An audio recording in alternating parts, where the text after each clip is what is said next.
Assalamualaikum warahmatullahi wabarakatuh. Alhamdulillahilladzi arsala rasulahu bil huda wa dinil haqqi liyudhhirahu 'ala ad-dini kullihi wa kafaa billahi shahida. Allahumma shalli wa sallim ala hadzal nabiyil mustafa wa ala alihi wa ashabihi ahli sidqi wal wafa. Amma ba'd, faqad qala ta'ala a'udzu minasyaitonir rajim. Bismillahirrahmanirrahim. Inna a'tainakal kautsar. Tidak bosan-bosan 3 pekan ini saya sampaikan ayat yang sama. Sungguhnya kami telah anugerahkan kepadamu nikmat yang sangat banyak. Fasholli li rabbika wanhar, maka sholatlah karena Tuhanmu, untuk Tuhanmu, demi Tuhanmu. Wanhar, dan berkorbanlah. Inna syani'aka huwal abtar, sungguh yang membencimu adalah orang putus dari kebaikan, keberkahan, dan generasinya. Insya Allah 5 hari lagi, sekarang tanggal 1 Juni sudah ditetapkan, hilalnya sudah kelihatan, pas tanggalnya bareng, nanti ketemu tanggal 6 bulan Juni, hari Jumat besok kita ketemu dengan Idul Adha. Karena maka senantiasa yang motivasi pertama adalah kurban. Ayo disiapkan rezeki, energinya untuk berkorban, karena ancamannya luar biasa. Inna syani'aka huwal abtar, yang membencimu ya Rasulullah, yang terputus dari kebaikan, keberkahan, dan generasinya. Yang membenci Rasul bukan hanya sosok pribadinya, tapi juga amal sunnahnya beliau. Yang menjadi kecintaan beliau satu diantaranya adalah berkurban. Ya kan? Baik, apalagi dampingi dengan hadis Nabi, man wajada sa'atan falam yudhhi fala yaqrabanna musallana. Siapa punya kemampuan tapi tidak mau berkorban, jangan dekat-dekat musalla kami. Berulang saya sampaikan ini 3 pekan. Ancaman Nabi luar biasa. Ancaman Allahnya, inna syani'aka huwal abtar, yang membencimu yang adalah orang yang terputus dari kebaikan. Ancaman nabinya terusir dari jamaahnya Nabi kalau kita punya kemampuan tapi tidak mau berkorban.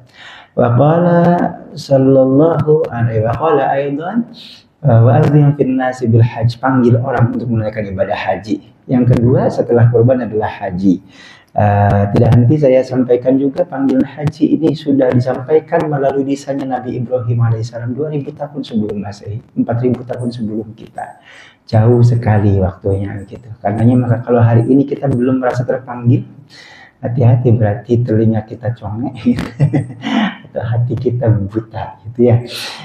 Bapak Ibu, panggilan haji sudah sedemikian rupa Allah sampaikan dalam Al-Quran. Harapannya kemudian semoga kita segera menunaikannya. Yang sudah berangkat semoga Allah jadikan haji yang mabrur ya. Yang belum berangkat semoga Allah mudahkan langkahnya menuju tanah suci, menunaikan ibadah haji dan umrah. Amin ya rabbal alamin. Ada hadirin kulina salihah ila hadat Nabi sallallahu alaihi wasallam. Al-Fatihah.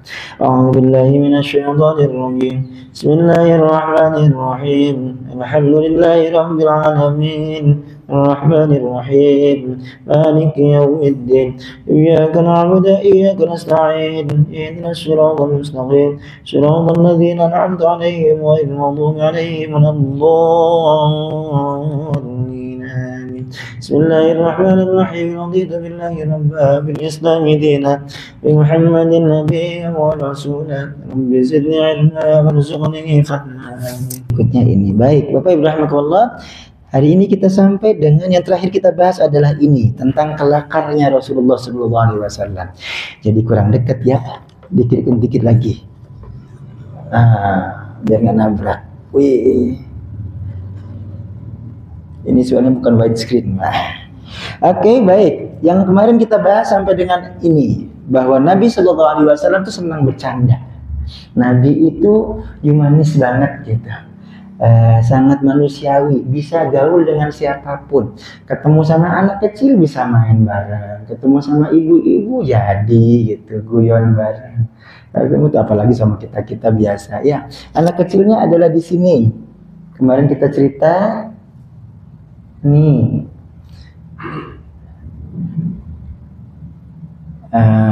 namanya Abu Umair.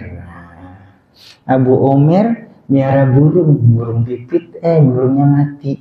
Abu Umair nangis sama Nabi, kemudian dielus-elus gitu di bahasa kita ya, apa namanya Pak? Diusap-usap untuk menenangkan, itu apa namanya istilahnya itu ya? Ya, udah Abu Umair, emang burung kecil ini bisa ngapain gitu kan.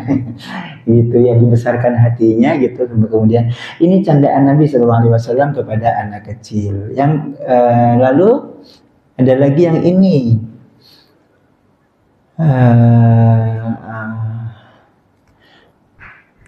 bahwa Nabi biasa bercanda juga dengan para sahabatnya gitu. Cuma satu catatan, candaan Nabi itu benar. Candaan Nabi mengandung kebenaran. Kemarin saya kutip hadisnya yang sering kita dengar, ada nenek-nenek datang kepada Nabi, ya Rasul, apakah saya bisa masuk surga? Nabi katakan, maaf nek, di surga tidak ada nenek-nenek. Itu ada kutipan langsung hadisnya, saya tampilkan hari ini. Baik, Bapak. Ini dia hadisnya. Nah, ada atat ajuz ila Nabi sallallahu alaihi wasallam faqalat ya Rasulullah ud'ullaha yudkhilani al-jannah. Ada seorang ibu-ibu sepuh datang kepada Nabi, kemudian minta kepada Nabi, ya Rasulullah, berdoalah kepada Allah agar Allah memasukkanmu ke dalam surga. Faqala ya umma fulan, maaf bunda, innal jannah la tadkhuluha ajuz. Surga tidak dimasuki orang-orang tua, kata Nabi. Qala fawalat tabki. Fawallat tabki. Lalu si ibu-ibu itu kemudian berpaling melengos sambil nangis gitu. Allah, saya nggak bisa masuk surga gitu. Faqala akhbiruha annaha la tadkhuluha wa hiya ajuz. Sebentar, bilangin. Kata Nabi, ya bilangin. Bukan berarti nggak masuk surga. Dia tidak akan masuk surga dalam kondisi tua, sepuh. Innallaha ta'ala, mana innallaha ta'ala yaqul inna ansha'nahunna insya'a faja'alnahunna abkara uruban asroba li ashabil yamin sullatun minal awwalin wa sullatun minal akhirin. Di surah apa itu Pak? Al-Waqi'ah. Disebutkan ada 3 kelompok manusia, al-muqarrabun, yang kedua ashabul yamin, yang ketiga ashabus shimal. Gitu ya. Nah, di surah itu Allah nyatakan inna ansha'nahunna insya'a. Kami jadikan, kami tumbuhkan penghuni surga itu insya'a, dalam bentuk gampangannya ngomong ya, dalam bentuk yang cantik, ganteng gitu ya, gagah, perkasa, jelita. Faja'alnahunna abkaro. Lalu kami jadikan mereka hunnanya kepada bidadari. Kami tumbuhkan bidadari itu yang pokoknya yang menyenangkan, cantik, jelita gitu. Faja'alnahunna abkara. Kami jadikan mereka itu perawan gitu. Uruban asroba.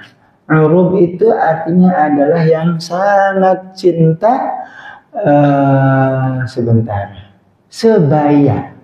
Asroba dari kata tirab. Tirab itu artinya adalah sebenarnya urubannya atau tirabnya yang sebaya. Dibuatnya menjadi sebaya. Maksudnya sebaya dengan siapa? Dengan pasangannya.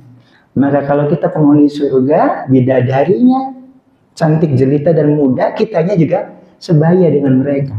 Muda belia juga. Begitu juga dengan kaum perempuan, kalau mereka masuk surga, Allah jadikan mereka kembali cantik kembali gitu, muda lagi gitu. Mendapatkan pasangan yang sebaya itu.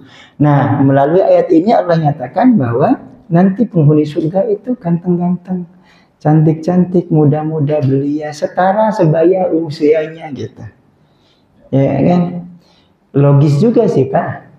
Kalau maaf misalnya kita meninggal di usia 79 tahun misalnya, udah sepuh banget gitu kan, masuk surga dibangkitkan di usia yang sama 79 tahun, dikasih bidadari yang ada bengek nggak doyan gitu. Jadi Allah ini kelakarnya Rasul, sekalipun kelakar mengandung kebenaran karena bersumber dari Al-Quran. Baik. Ya. Anak-anak nanti menjadi ada namanya wildanun mukhalladun. Ada anak-anak yang melayani kita tuh. Wildan mukhalladun. Wildan itu anak-anak yang ABG gitu. Mukhalladun, tapi dia khuld, artinya kekal gitu. Itu yang akan melayani kita nanti di surga gitu. Ya semua apa namanya keinginan yang kita butuhkan sebenarnya kan tinggal towel gitu kan. Ya kalau kita pengen buah bukan kita manjat buahnya Pak, tapi buahnya yang mendekat sama kita gitu. Segitunya indahnya tuh ya. Baik, di ayat lain di surah An-Naba itu ada bahasanya adalah wa kawa'iba atsroba, wa kawa'iba atsroba. Kawa'ib itu dari kata ka'ab. Ka'ab itu artinya adalah tumit. Nanti kita mendapatkan pasangan kaum laki-laki, mendapatkan pasangan perempuan bidadari yang kawa'ib, yang sebesar tumit. Apanya? Bagian depannya. Maksudnya masih muda belia gitu. Gitu ya. Itu tumit isinya utuhnya. Kalau bisa kebayang ya. Atsroban sebaya. Atsroban itu sebaya. Nurubannya yang sangat cinta atsroban sebaya. Itu Pak. Jadi mudah banget. Maaf kita dulu gitu ketika masih muda, masih apa namanya pengantin baru kan beda semangatnya dengan pengantin baru. Kalau sekarang udah bau balsem. Kalau dulu soal tidur adep-adepan, rangkul-rangkulan, sekarang tonggeng-tonggeng. Dahulu wangi, sekarang bau baygon. Dulu pandangan hidup, sekarang hidup enggan mati tak mau. Mending masih perjuangan hidup. Iya Pak, masih perjuangan hidup mending. Hidup enggan mati tak mau. Itu Pak, jadi ceritanya Nabi sekalipun berkelakar adalah kebenaran dan sumbernya dari Al-Quran. Kita semua akan dibangkitkan dalam kondisi muda kembali gitu ya. Baik Alhamdulillah, ini yang sudah kita lakukan, kita pelajari kemarin. Sekarang kita lanjutkan dengan bab ma jaa fi sifati kalami Rasulullah fi syi'ri. Dalam hal syair. Apakah Nabi senang syair? Senang, kalau bahasa Jawanya puji-pujian misalnya gitu ya. Senang bahasa kita nasional ada namanya apa Pak? Puisi, ada sajak, ada soneta, ada gurindam, apalagi banyak banget kan Pak variannya kan. Bisa jadi setiap daerah punya ciri khas masing-masing kan. Ada dandang gulo, ada Pak orang Jawa apa itu namanya? Ya, namanya sinom dari Jodoh gitu ya. Nah, kinanti pupuh ya, kalau kinanti itu pupuh kinanti. Pupuh namanya ada ya. Nah, Jawa Barat ada. Masing-masing daerah punya ciri khas masing-masing. Yang pasti ada. Apalagi Melayu, wah itu gudangnya sastra, gudangnya apa Pak? Apa kalau Melayu itu? Balas pantun ya kan. Nah, masuk ke Jakarta nggak kalah, Jakarta juga sama. Ada tradisi apa itu namanya palang pintu. Berbalas pantun kan sama tuh. Jadi sekarang pertanyaannya, apakah Rasul itu senang dengan syair? Nah, itu. Baik, Bapak rahmatullah, ada 9 hadis di dalamnya. Saya ambil beberapa saja poinnya, satu persatu saya sebutkan di sini. Ini dia. Syair yang dibaca oleh Rasulullah SAW. Kalau begini kecilan ya Pak, terpaksa digedein pakai begini. Tapi kita ambil sebentar. Bagaimana cara membuka slide itu? Membuka slide yang banyak ini ya. Ya Pak, gimana Pak? Bukan.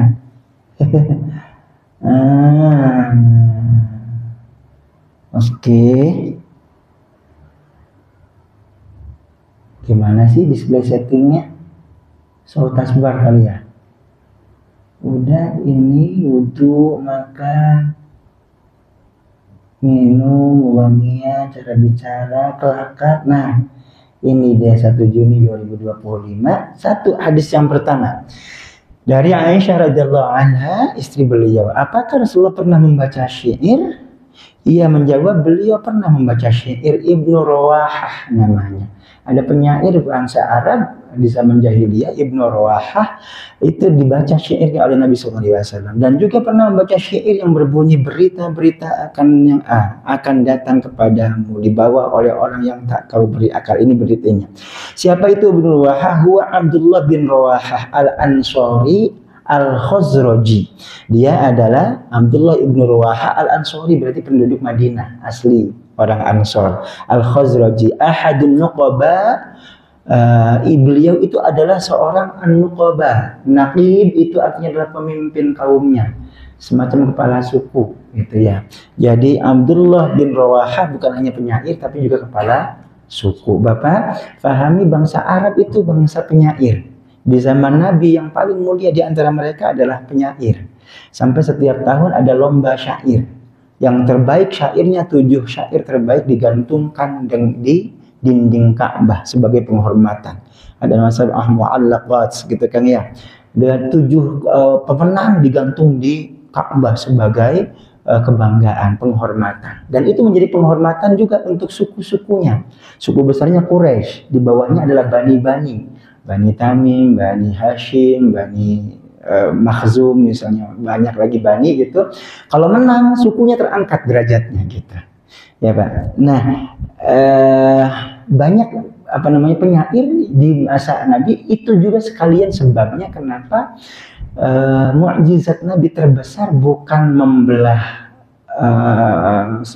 Laut Merah seperti Nabi Musa misalnya, bukan mengobati orang yang sakit seperti Nabi Isa, tapi adalah syair. Bahkan yang melampaui syair siapapun, Al-Quran itu luar biasa, syair yang sangat indah yang tak ada taranya. Kalau bisa lihat, bisa merasakan begitu, Al-Quran itu luar biasa. Kalau disandingkan antara kitab suci, kemudian dilombakan bacaannya yang paling indah, satu-satunya cuma Al-Quran. Ya kan, di YouTube banyak kita bisa bandingkan tuh antara Al-Quran, Injil misalnya ya, dengan perjanjian lama gitu, Taurat, diadu cara bacanya, indahnya Al-Quran gak tertandingi. Kita orang awam sekalipun bisa merasakan, rima ujung ayat selalu sama, selalu indah gitu. Alhamdulillahirrabbilalamin, Ar-Rahmanirrahim. In sama im sebenarnya beda kan, tapi rimanya sama. Maliki yaumiddin, in lagi. Iyyaka na'budu wa iyyaka nasta'in. In dan imnya nyatu. Yang lain adalah seperti yang di ujung-ujung. Qul a'udzu birabbin nas, malikin nas, as semua. Al-falaq, qul a'udzu birabbil falaq, min syarri ma khalaq, ak semua. Qul huwallahu ahad, Allahus samad. Itu rimanya luar biasa. Bapak bisa bikin surat coba sama istri tercinta gitu, 1 halaman, ujung katanya sama. Bisa. Al-Quran sedemikian rupa. Itu dari sisi rima saja di ujung ayatnya itu menunjukkan betapa Al-Quran itu bukan hanya level syair, sembarang syair gitu ya, melampaui syair siapapun. Nanti ketemu dengan Ibnu Rawahah, beliau penyair, nanti akhirnya kemudian meninggalkan syairnya, mencukupkan Al-Quran karena nggak ada apa-apanya dibanding Al-Quran. Gitu ya. Ahadun nuqaba, syahida al-nuqabah wa badro wa Uhud wal Khandaq. Beliau ini pejuang. Setelah masuk Islam, beliau berjuang bersama Nabi, kaum Ansor ya, berjuang bersama Nabi. Perang Badar ikut, perang Uhud ikut, perang Khandaq ikut gitu. Wal musyahid ba'daha illa al-fath, kecuali Futuh Makkah wa ma ba'dahu fa innahu qutila yawma mautihi syahidan amiran. Beliau kemudian mati syahid sebelum Futuh Makkah. Ini contoh syairnya. Nah, masalahnya syair Arab itu untuk kita yang awam, Masya Allah luar biasa sulitnya. Udah mah bahasanya bahasa Arab, udah gitu sastra. Bahasanya kita nggak modal, sastra pula. Ditambah lagi ada ilmunya khusus. Syair bahasa Arab tuh nggak gegabah, ada polanya. Namanya ilmunya ilmu arud. Iya, kita dulu belajar tuh dari Yang paling basic adalah belajar tata bahasa, paling dasar adalah nahwu sorof. Nahwu itu adalah posisi kata dalam kalimat bicaranya, subjek, predikat, objek, keterangan gitu. Kalau sorof itu itulah pembentukan kata dari menulis, penulis, ditulis, tulisan, tulislah, itu namanya sorof, ya Pak, bentuk kata. Jadi kalau sorof itu mengubah katanya, kalau nahwu itu ujungnya ada aja. Zaidun, Zaidan, Zaidin. Allahu maror, misalnya kan, sami'tu Allaha, gitu, uai, gitu, itu urusannya nahwu. Karena posisi kalimat. Itu basic banget. Baru dasar dalam mempelajari bahasa Arab.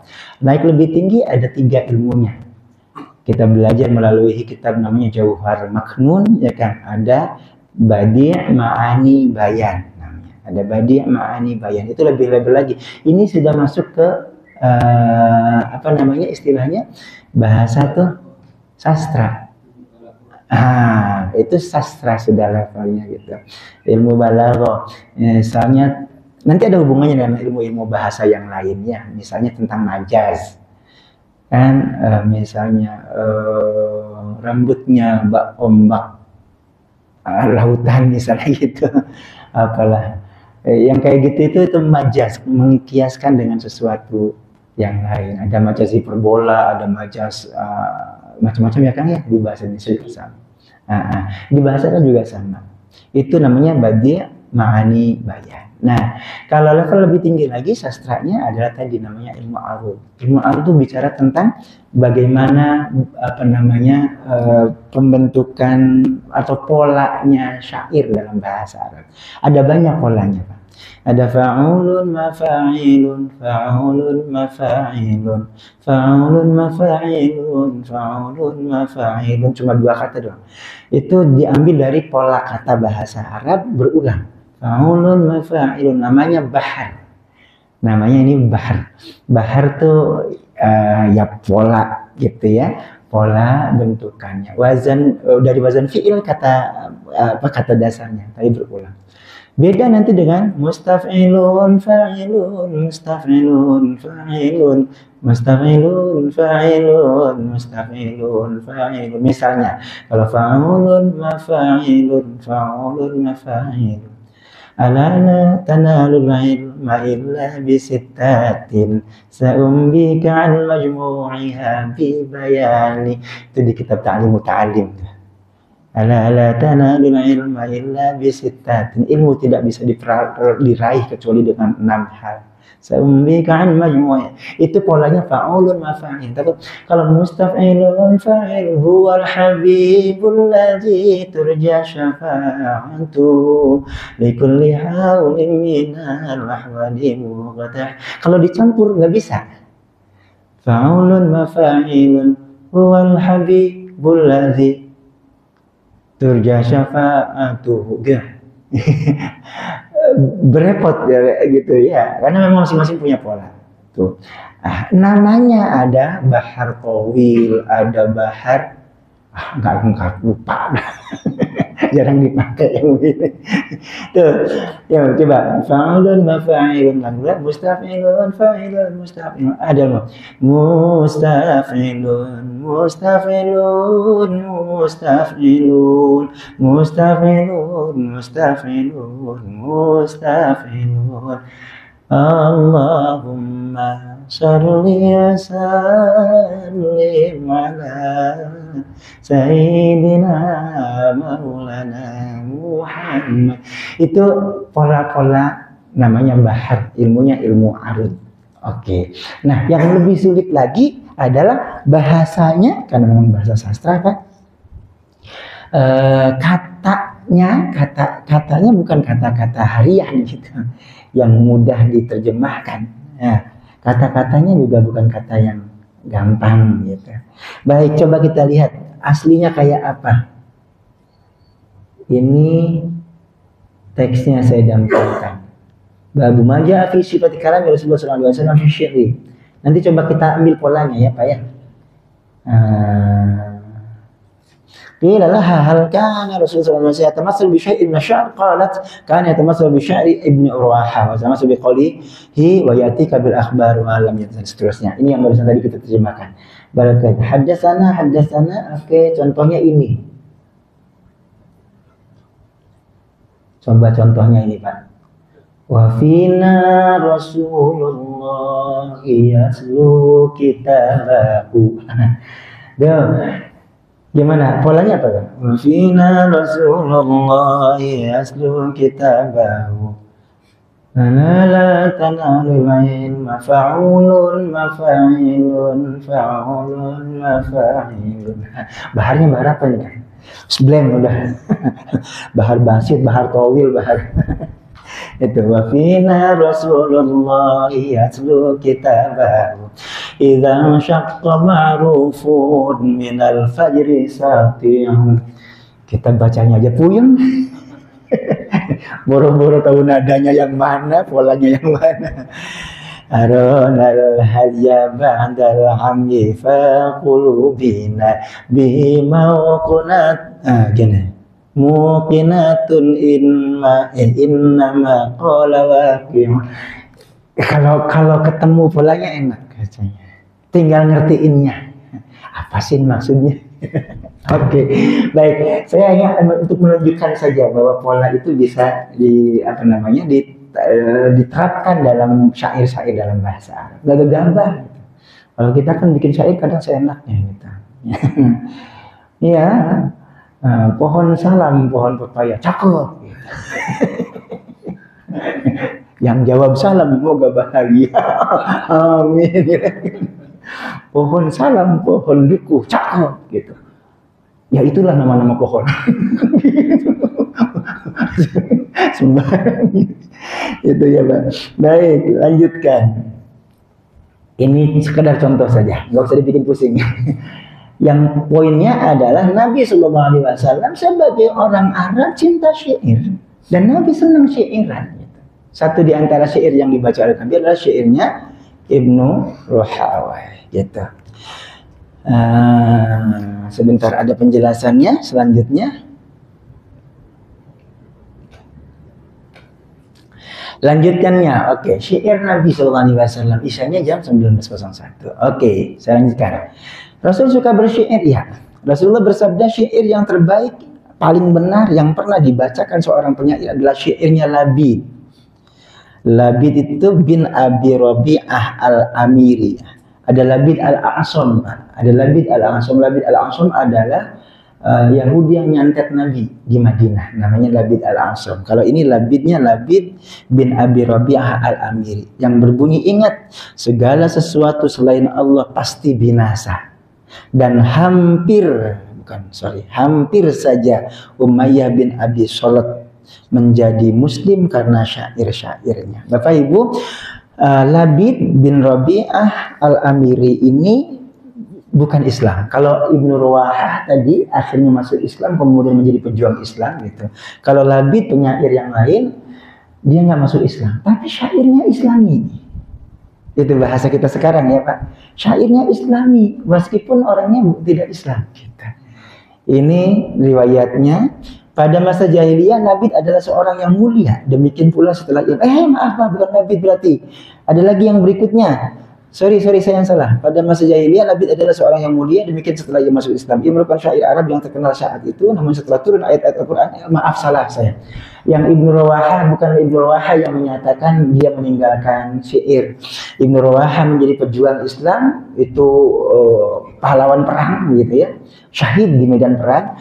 Kalau yang kedua ini namanya Labid, Labidnya bin Abi Rabi'ah yang tadi saya ceritakan, yang kemudian dia meninggalkan syairnya karena merasa cukup, nggak ada apa-apanya dibandingkan dengan Al-Quran gitu ya. Pada masa jahiliyah, Labidnya adalah seorang yang mulia, masuk Islam mulia, merupakan penyair Arab terkenal saat itu. Namun setelah turunnya Al-Quran, ia berhenti membuat syair dan hanya mencukupkan dengan Al-Quran saja. Wafatnya 41 Hijriah pada 140 tahun usianya. Insya Allah ya, panjang umur banget, 140 tahun. Tentang Umayyah bin Abi Salat, Rasulullah pernah bersabda, syairnya beriman namun hatinya tetap kafir. Nah ini Umayyah bin Salatnya ini Saya salah menyebutkan nama orang.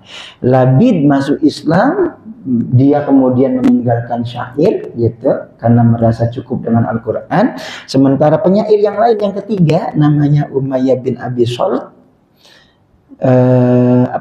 tetap dalam kekafiran meskipun syairnya Islami. Hampir saja Umayyah bin Salt menjadi muslim karena syair-syairnya. Tentang Umayyah bin Salt, Rasulullah pernah bersabda, syairnya beriman namun hatinya tetap kafir. Itu ceritanya, Pak. Baik, salah sebut nama orang ya. Baik, ini betapa Nabi Shallallahu Alaihi Wasallam tidak benci kepada syair, bahkan Nabi menghargai juga syair-syair dan penyair bangsa Arab saat itu. Baik, satu halaman terakhir, syair yang dibaca Rasulullah SAW yang lain adalah ini. Satu saat saksinya siapa nih? Riwayatnya Ahmad bin Mani dari Marwan bin Muawiyah dari Abdullah bin Abdurrahman At-Taifi. Marwan bin Muawiyah bin Harith Al-Kufi dinyatakan siqah oleh jamaah, wafat tahun 1993 Hijriah. Dari Ahmad bin Mani ujungnya itu. Aku pernah berada di belakang Nabi dibonceng. Diboncengnya berarti pakai kendaraan, bisa jadi unta gitu Pak ya. Kepadanya aku bacakan 100 qafiyah. Qafiyah bukan kofiah ini. Kalau ini bahasa Arabnya apa? Qolan suah. Kalau bahasa Tiongkoknya songkok. Bahasa Arabnya qolan suah. Bahasa kitanya kupluk. Ya Pak, lengkapnya mah kupluk namanya Pak ya? Peci. Ada peci yang begini. Baik, ini. Perawinya menyatakan saya pernah dibonceng oleh Nabi, kemudian ku bacakan 100 qafiyah saja. Syair gubahan Umayyah bin Abi Salt Al-Thaqaf. Umayyah bin Abi Salt tadi yang tadi tuh. Orang kafir. Syairnya orang kafir Nabi dengerin. Yang Nabi katakan hampir saja syairnya masuk Islam, cuma sayang orangnya tidak. Karena syairnya mengandung kebenaran. Manakala aku bacakan kepadanya sebait syair, Nabi bersabda, tambahkan lagi. Satu syair dibaca, Nabi minta lagi. Terusin. Sehingga kepadanya aku bacakan 100 bait syair. Di belakang Nabi sambil jalan gitu ya. Yang dibonceng nih anak mudanya, kemudian bacain syair. Syairnya siapa? Syairnya non-muslim Pak. Namanya Umayyah bin Abi Salt. Kalau hari ini ada orang yang anti, jangan baca dia, ini non-muslim. Bahkan ada yang anti, jangan baca yang beda dengan kita. Padahal sama-sama muslim. Itu repot urusan Pak ya. Nabi mendengarkan syair non-muslim kok. Gitu. Selama mengajak kebaikan. Gitu. Jadi yang penting bukan siapanya. Unzur ma qala wala tanzur man. Yang diperhatikan adalah apa yang disampaikan, bukan siapa orangnya, bukan. Kalau kebenaran meskipun dari mulut musuh sekalipun juga ambil. Kalau telur meskipun keluar dari pantatnya entok atau ayam ya ambil. Tapi meskipun keluar dari pantatnya raja ya gitu kira-kira Pak. Jangan lihat siapa tapi apanya gitu. Itu ceritanya. Baik. Sehingga kepadanya aku bacakan 100 bait syair, kemudian Nabi bersabda sesungguhnya Umayyah itu hampir saja menjadi muslim gitu ya. Ajarannya baik, kebenaran yang disampaikannya. Cuma sayangnya tidak bersyahadat saja. Itu Umayyah bin Abi Salt tadi ya gitu. Baik. Ini sumbernya dari Ahmad bin Mani dari Marwan bin Muawiyah. Kenapa ada keterangan Marwan bin Muawiyah bin Harith Al-Kufi dinyatakan siqah oleh jamaah? Mungkin ada hubungannya dengan politik ya kan? Apakah Marwan bin Muawiyah ini adalah khalifah Bani Umayyah yang dimaksud gitu? Jadi kan setelah Muawiyah bin Abi Sufyan, kemudian penggantinya Yazid bin Muawiyah, kemudian ada di antara mereka Marwan bin Muawiyah. Jadi khalifah enggak? lupa ada tuh. Pokoknya bangsa situ lah kira-kira gitu. Nah, kemudian ada orang yang menolak riwayatnya karena dianggap sudah mengambil alih secara paksa, mengkudeta Sayyidina Ali gitu. Jadi itu ya Pak, itu politik urusannya. Tapi dalam konteks keilmuan masih bisa dibenarkan. Baik, Alhamdulillah, poinnya yang disampaikan di sini adalah bahwa Nabi Shallallahu Alaihi Wasallam tidak benci syair. Ada satu lagi, saya sampai nggak? Oh iya benar ada. Alhamdulillah. Ini tadi Marwan ya sudah. Satu lagi Bapak Ibu rahmatullah, jangan salah, Nabi punya penyair. Kalau yang tadi disebut itu penyair-penyair Arab sebelum Islam. Ada yang masuk Islam, yang tadi Ibnu Wahah ya yang pertama. Yang berikutnya Labid masuk Islam. Yang ada yang tidak masuk Islam. Namanya tadi siapa? Lupa lagi. Yang barusan yang hampir saja masuk Islam.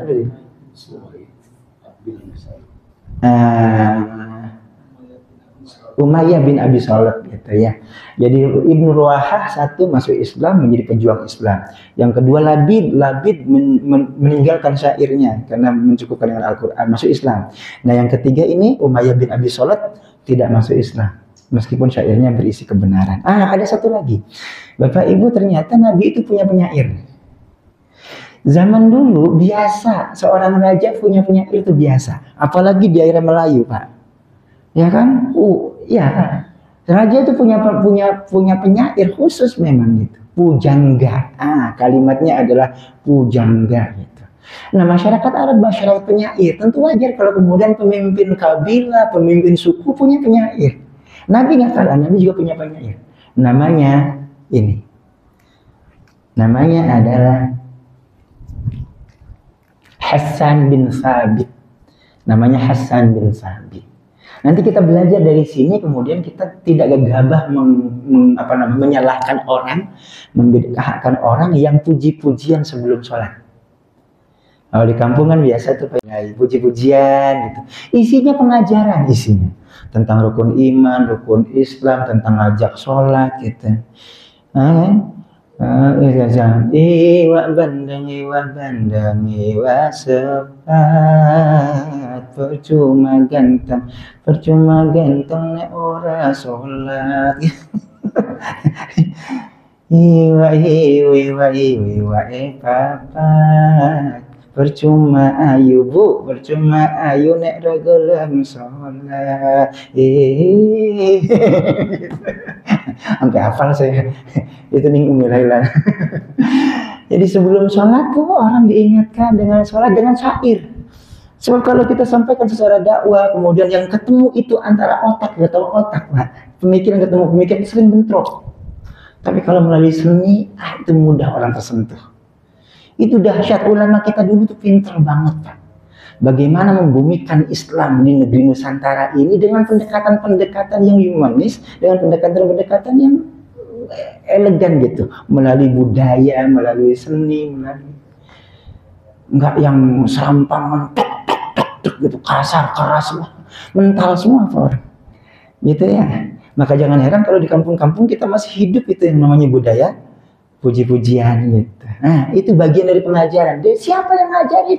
Ini Nabi punya, namanya Hasan bin Thabit namanya.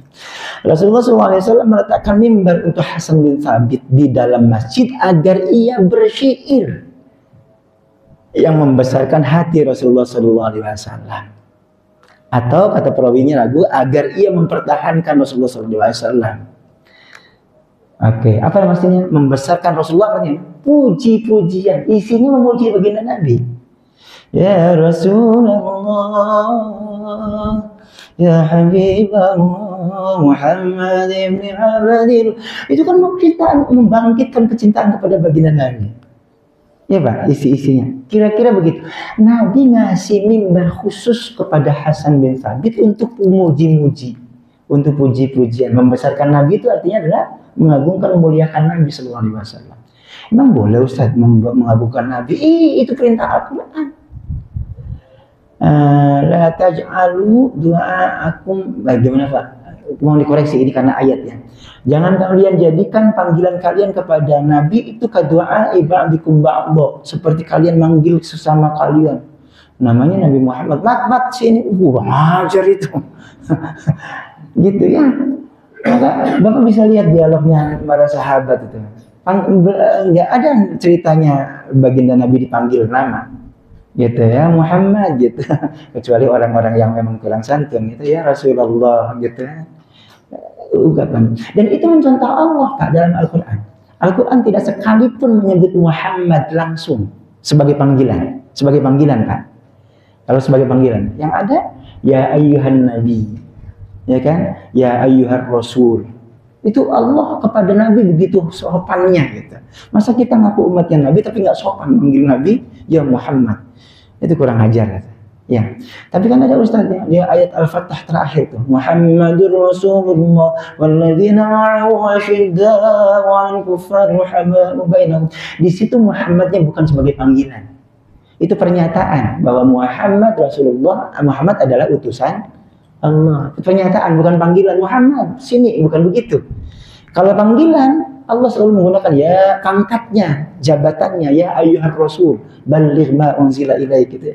Ya ayyuhan nabi, lima tuhallu ma ahallallahu lak, tabtaghi mardata azwajik misal. Yang dipanggil itu. Mohon maaf dikoreksi Pak ya kalau ada ayat yang apa yang saya kurang pas sampaikan. Poinnya begitu Allah itu mengagungkan baginda Nabi. Kalau kita mengaku sebagai umatnya Nabi wajar kalau kemudian kita mengagungkan baginda Nabi, pada levelnya, sesuai dengan kedudukannya, gitu ya. Bukan kultus, bukan, sesuai dengan levelnya. Anak-anak kita Pak sekarang gandrung banget sama artis-artis Korea. Itu dipuja-puja Pak. Iya, dari Surabaya beli tiket sendiri, bayar sendiri, pesawat sendiri, datang ke sini, ke Senayan hanya untuk nonton si yang diidolakan. Oh, yang diidolakan kenal bangga sama dia. Itulah orang cinta gitu. Nah, bagaimana kita mengaku cinta kepada Nabi tapi kita tidak pernah menunjukkan cintaan kita kepada baginda Nabi itu. Ternyata sudah dicontohkan adalah Hasan bin Thabit. Hasan bin Thabit itu biasa menyanjung Nabi di kasih mimbar sama Nabi sallallahu alaihi wasallam. Rasulullah bersabda, sungguhnya Allah menolong Hasan lewat Jibril tatkala ia mempertahankan atau membesarkan hati Rasulullah SAW dengan syair-syairnya. Baginda Nabi memberi penghormatan kepada Hasan bin Thabit yang memuji-muji baginda Nabi SAW itu. Setelah Nabi tiada, suatu saat Hasan bin Thabit puji-pujian di masjid. Ini nanti sekian tahun kemudian. Puji-pujian di masjid, kemudian datang Abu Bakar As-Siddiq. Abu Bakar pernah negur kemudian, Hasan, kamu ngapain puji-pujian di masjid, baca-baca syair Al-Quran kayak gitu? Kata Hasan, tuh tanya tuh, tetangga sebelahmu tuh. Siapa yang ditanya Pak? Abu Hurairah. Tanya tuh, dulu saya dikasih fasilitas sama Nabi malah untuk puji-pujian di masjid itu. Benar Abu Hurairah? Benar Abu Bakar gitu. Abu Bakar cek. Ya Pak, jadi hati-hati jangan gampang mudah menyalahkan orang karena ternyata Nabi punya penyair dan difasilitasi oleh Nabi untuk syair itu dilantunkan di masjid. Bukan hanya Al-Quran, tapi juga kalau bahasa kita sekarang sholawatan, puji-pujian gitu. Selama isinya kandungan kebenaran, silakan. Gitu kan, alhamdulillah. Ya. Insya Allah kita semakin paham sekarang ya Pak ya, jadi tidak gampang menyalahkan. Mudah-mudahan manfaat fiddin wa dunya wal akhirah. Atas banyak kekurangan sana sini mohon bukan pintu maaf yang salah panglakannya. Alhamdulillahirabbil alamin. Subhanallah bihamdika asyhadu an la ilaha illa anta astaghfiruka wa atubu ilaik. Wassalamualaikum warahmatullahi wabarakatuh.